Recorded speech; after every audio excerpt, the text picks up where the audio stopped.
subconscious revelation of it. But we therefore conclude that this is a lovely person, a handsome person, a beautiful person, and what comes after that, maybe falling in love, having a sustained relation, and all these things happen on the subconscious level because your nose still is able to communicate the awareness of these pheromones that are an attraction that we have for one another.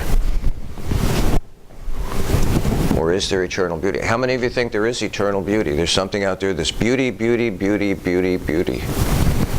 Even after Professor Insalaco's class? Wow, but you do. You and I are the only two in class then. Okay, well, I've always said to all my friends, I don't ever mind when you all are wrong. I'll always treat you with extreme respect. How many of you believe beauty is in the eye of the beholder? I know it's early in the morning, people. How many of you believe beauty is in the eye of the beholder? Beauty is in the nose of the smeller. That's where it starts. And then we visually come into agreement with what we smell, and that's beauty, and we fall in love with it. Hopefully we fall in love with it. What is art? Music, painting, and sculptures? I'm going to guess most of you have not been out of the country, never seen the Sistine Chapel, never saw Moses, never saw David, never saw the pyramids, never saw... Okay, that's cool. Music, painting, and sculpture, is any of it enduring? Is it all cultural? Is it all a fad? Some cultures adopt it, and after it's over, it just fades away. No one else is interested. Ethics asks, how is human action judged morally right or wrong? By the greater good it produces? This is, how many of you in ethics? I've had a bunch of you. The principle of futility. The greatest happiness for the greatest number. We use it on a regular basis unless it doesn't work for us. Is there a proper way that one should live by the golden rule? Or what's in it for me? How many of you disassociate from the benefit of your behavior when you have a chance to think about what you should do or want to do in a given situation? Aren't we all, in a sense, motivated by what's in it for me? If you're in my ethics class, we call this teleological reasoning. Consequences for every action. If you don't want to have the consequences, don't do the act. Of course, we do everything based on what's in it for me. It's whether this goes from intellectual egoism to psychological egoism. Psychological egoism says, you all don't count. I don't care how it affects you. I'm doing what's best for me. Or we include everybody in it. So you're going to come to your first essay pretty soon. Some of you, for whatever reason, extraneous reasons, legitimate reasons, you're going to say, Professor Pollard, I didn't have a chance to turn my essay in on time. Is there any way I can still submit it? What do my rules say?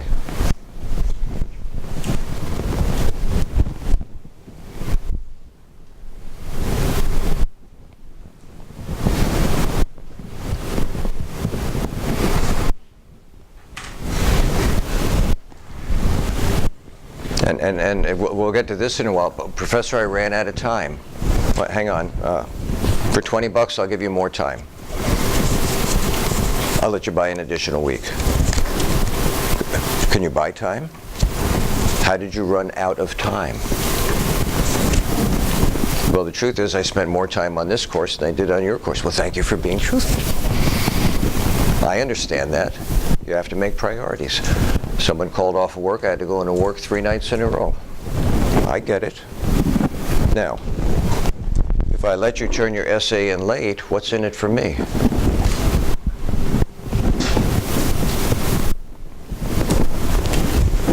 What's in it for me? Nothing? What's in it for me?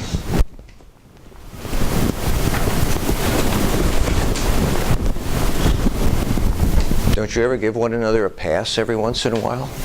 Something happens, you just say, hey, don't worry about it. So I'm down with that. I'm cool. Right? Don't you guys do that? We all do that, don't we? Why? The truth is we're in community. I hold all the cards. Well, here, have a card. Here, have a card. Have a card. Have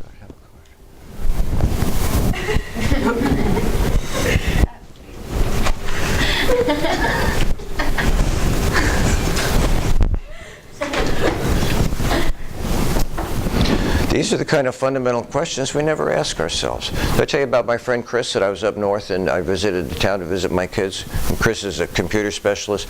Business is really bad. Pardon my friend, he doesn't have a pot to pee in. He wants to go out one night, so we go out. I buy him dinner with your money. Thank you. Appreciate that. You need hearing aids? You can keep those. You just put them in your ear. You'll hear better. We're sitting out by the lake. It's called Little Traverse Bay, which is really Lake Michigan. I don't know why they changed it. Like the Gulf of Mexico people, that's the Atlantic Ocean. It's just, you know, 3/4. Okay, fine. So we're at Little Traverse Bay and we're talking. We're done talking. The sun's going down. We get up to go back to his car. And in the parking lot, his car's here. And way over here at the other end of the parking lot by the FOE building is another car. There's only 2 cars in the parking lot. And we get up to Chris's car and he bends down and picks up a $50 bill. You know, if you found a $50 bill outside of Publix, you go right into the service counter and give it to him in case someone comes back for the $50. You know, the golden rule, treat people the way you want to be. Well, there's only one car over there. And Chris says, what do you think I should do with this? And I said, well, you know, finder's keeper, loser's weeper, right? Possession is 9/10 of the law. We have all those kinds of beliefs that we live by. I said, I don't know, you know anyone else who's as poor as you are right now? Well, you know, likes tend to hang together. He said, yeah, I know a bunch of people. I said, well, maybe you should take them out to dinner and pick up the bill, since it's not your money. But you've been endowed with $50.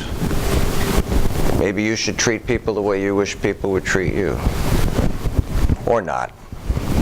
It's up to you. Of course, I'm playing an ethical game with his head. I want to know where his head's really at, because this is my friend. And if I'm ever dirt poor and I need a meal, I'm hoping he'll give me a meal. I bought his meal, I'm hoping he'd buy mine if the things were reversed. We'll get to ethics later on in the semester. But it does deal with what's true and what isn't true. If philosophy is the rational attempt to formulate, understand, and answer fundamental questions, then what is rational? And in the West, we have 2 choices. Deductive logic, if A then B, I have A, therefore B. Or if I have A then B, I don't have B, I don't have A. I know I'm stirring up a lot of memories for you. Or inductive logic, which is what we use mostly and get it right sometimes, and other times we get it wrong. What is fundamental? Absolute truths? Are there really, we'll go through this, are there really absolute truths out there? Thou shalt not murder? Have I shared that in here, that the translation is wrong in most of the current texts? It's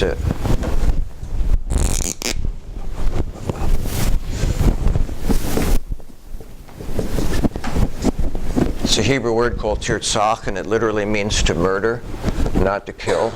It becomes the basis historically of a legal distinction between murdering and killing. We kill murderers, it's called execution.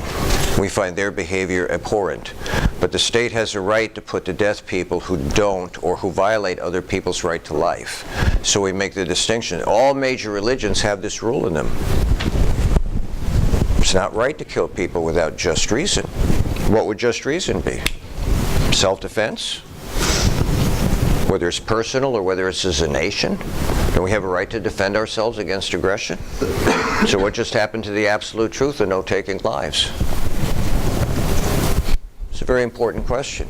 That's probably the most fundamental question, because life is so precious. Once it's taken, it can't be given back. It hangs in a very odd balance. You either have it or you don't. Or are all truths relative to cultures? We have truths in our culture that other cultures don't embrace. They come here, we're the great melting pot. We don't embrace their cultures. There was a show, again, if I repeat myself, there's a French phrase, déjà vu. Seeing it again or saying it again, you need to remind me. So some of you in ethics might have heard this before. There's a movie on Law and Order. A show, and an American GI was over in the Middle East. He married a Middle Eastern girl. They came back here. They had a little baby girl, and when the girl was, I don't know, maybe in her preteens or just around the custom in their religion was that you remove the female clitoris so she can't be sexually active. It's mutilation. That's how we look at it. It's mutilation. It's called clitoral mutilation. And so they went to court. The husband, who's an American citizen, does not want that done to his daughter. And he goes to court to get the child away from his wife, the legal bearer of the child.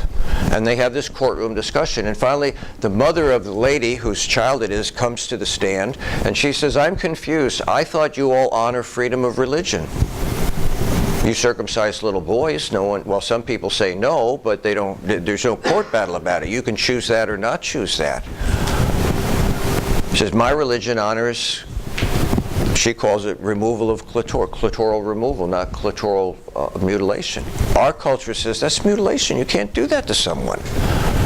She says, "I thought freedom of religion is one of the cornerstones. First Amendment, the People's Amendment, freedom of religion, freedom of press, freedom of speech, and the freedom to peacefully protest against your government. Civil disobedience, not uncivil disobedience." Whatever happened to freedom of religion?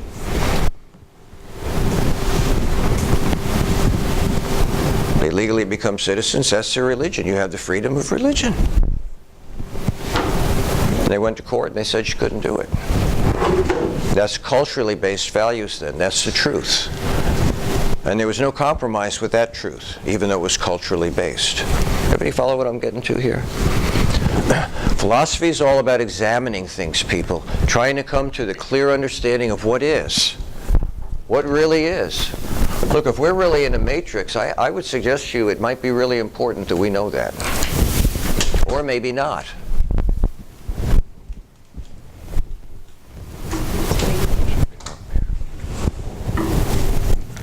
It all depends on, where your compass is located. So any questions about any of this so far?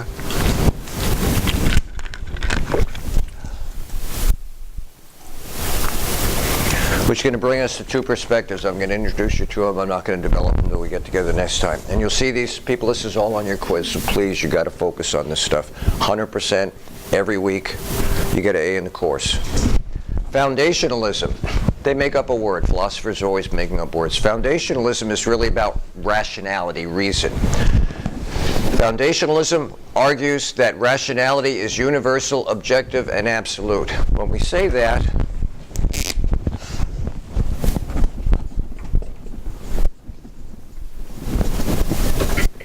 everybody is born with a perspective, with a way of looking at things. Not just physically, but the way we gather information with our senses, how we think through issues and whatnot.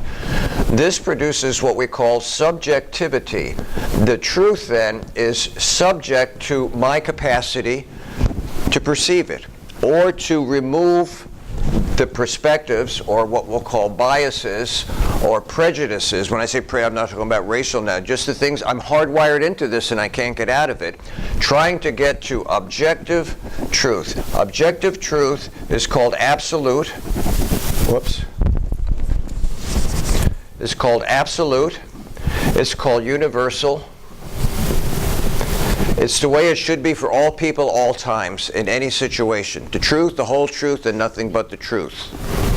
Foundationalism believes that there are these truths that are out there. Beauty.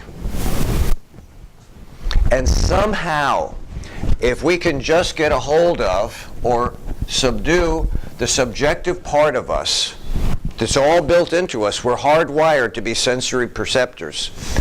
We can, through certain tools and mechanism, logic, for example, or deductive, inductive logic, we can arrive at objective, absolute, and universal truths that stand the test of all time, regardless of culture, regardless of century, regardless of any mitigating factors. The truth, the whole truth, nothing but the truth. An example of this would be Plato's The Forms, and we'll do that next week.